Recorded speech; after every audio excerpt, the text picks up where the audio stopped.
বিষ্ণুপুর পৌরসভার ১৬ নম্বর ওয়ার্ড তুর্কি সীতারামপুর। এখানে প্রায় ৩০০ পরিবারের বসবাস, অথচ এখানের শিশুদের অর্থাৎ বাচ্চা যারা, তাদের জন্য কোনো আইসিডিএস সেন্টার এখানে নেই। যিনি পৌরসভার কাউন্সিলর রয়েছেন, অর্থাৎ ১৬ নম্বর ওয়ার্ডে যিনি কাউন্সিলর রয়েছেন, বিষয়টি তার নজরে আসে। তিনি ইতিমধ্যেই আইসিডিএস সেন্টার চালু করার জন্য প্রশাসনের আধিকারিকদের দরবার হয়েছেন। তবে আপাতত এই শিশুরা যাতে শিশুর শিক্ষার অধিকার থেকে বঞ্চিত না হন, নিজের ব্যক্তিগত উদ্যোগে এরকম একটা চালা বানিয়ে এই এলাকার ছোট্ট ছোট্ট শিশুদের এই চালার মধ্যে পড়াশোনার পাঠ দেওয়ার ব্যবস্থা করেছেন। না স্যার, আইসিডিএস সেন্টার নাই। মানে দুটো রাস্তা পেরোতে হবে, একটা লাইন পেরোতে হবে, দিয়ে বাচ্চাদিকে নিয়ে যেতে হয়। অনেকটা অসুবিধা, মানে ছেলে মেয়ে সব লোকেরই অসুবিধে, গাড়ি রাস্তায় না, ওই লেগে ওইখানে যাওয়া হয়নি।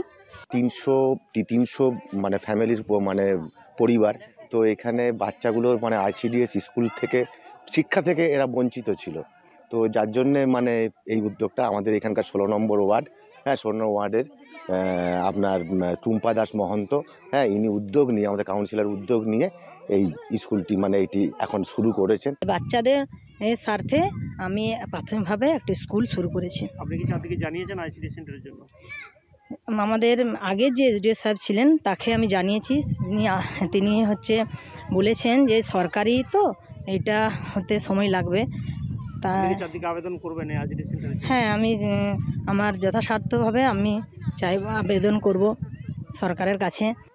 তবে এখন দেখার, এই পৌরসভার কাউন্সিলর তিনি যে উদ্যোগ নিয়েছেন বা সরকারের কাছে তিনি যে আবেদন করেছেন আইসিডিএস সেন্টারের, সেই আইসিডিএস সেন্টার এখন এই এলাকায় কখন তৈরি হয়, কখন শিশুরা আইসিডিএস সেন্টারের খাবার আর পড়াশোনার সুযোগ পান।